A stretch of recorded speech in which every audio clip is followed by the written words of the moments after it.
Race 2 at the Sachsenring, and Mirko Bortolotti claiming pole position, with it 3 points, and now narrowing the gap down to the championship leader Thomas Preining to just 3 points. Preining starting back in 11th.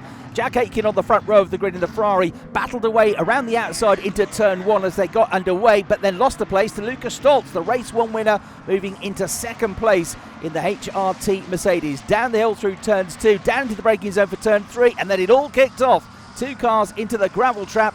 One of them was Maro Engel in the Mercedes, the other in the Porsche was Ayenjan Guwen, who was on the podium in race 1, and Maro Engel now with a 3rd consecutive retirement. He'd been clipped from behind by Kelvin van der Linde, who would go on to get a penalty for that, serving 3 runs through the penalty box.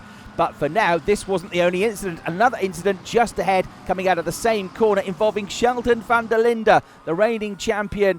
He had been tagged from behind by Lucas Auer, who'd been bounced off Josefa Vega's Mercedes. Lauren Heinrich, Marvin Dienst involved in that as well. On board with Sheldon van der Linde as he was spun around. Dienst with nowhere to go, and Dennis Olsen also with nowhere to go. So cars littered all over the circuit. The only option was to bring out the red flags and stop the race after just 1 sector of racing.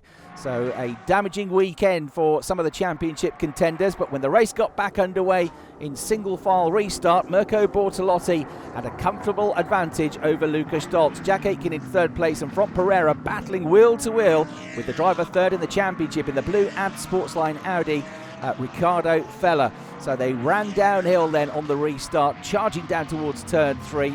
Bortolotti with an excellent lap in qualifying, 3/10 quicker than yesterday's pole time, but in the wars again was Lucas Auer, having a rough weekend, the Austrian driver. No points in race 1. He would go on to claim just a single point in this 2nd race of the weekend, and having started the weekend 5th in the championship, a damaging weekend for him as well, last year's championship runner-up.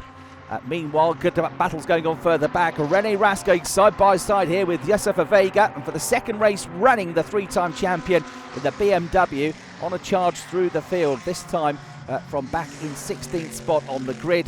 In race 1 he'd come from 18th to 8th. So Bortolotti leading the way, and at this stage he would already be moving back into the championship lead, but Thomas Preining, who'd survived that near miss on the original start and the crash down at turn 3, was starting to make some progress.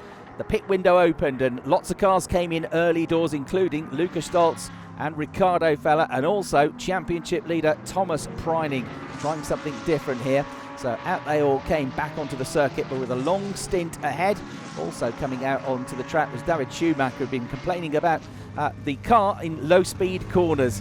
There are not many low-speed corners at the Sachsenring. It's a high-speed track, and there was a high-speed battle going on as Jack Aitken came out of the pits on cold tyres. Lukas Stolz going for the move here, side by side with him. Ricardo Feller just behind. Stolz then just about holding on to a net 2nd place. Jack Aitken, though, was under pressure from Ricardo Feller. The door opened up. Feller went for the move. There was contact on the run up towards turn 6. And then it turned out there would be damage to the Ferrari. The front left corner damaged, the Ferrari slowing down. A puncture for Jack Aitken, and he would go into retirement. A weekend which promised so much for the British driver, but ultimately delivered very little. A bad weekend as well for Luca Engstler. He was another one to take a trip through the gravel trap, and that was the result of contact with the Mercedes of Lucas Auer. Big rough hit there going down through turn 2, and into the gravel trap went the Audi, and into retirement for Luca Engstler. With the cars dropping like flies, it was a case of trying to get to the finish and trying to score some points. But for Bortolotti, 1.1 seconds clear, building up an advantage in the remaining 15 minutes of the race. He'd had an oil pressure warning come up, which was a bit of a concern, but the car showed no signs of relenting its speed. Stolz in 2nd, Feller in 3rd after the pit stops, and then Front Pereira catching him up, looking back from Ricardo Feller's Audi at the French driver. But it would be a victory, a 3rd of the season for Mirko Bortolotti. He took the win from Stolz and Feller.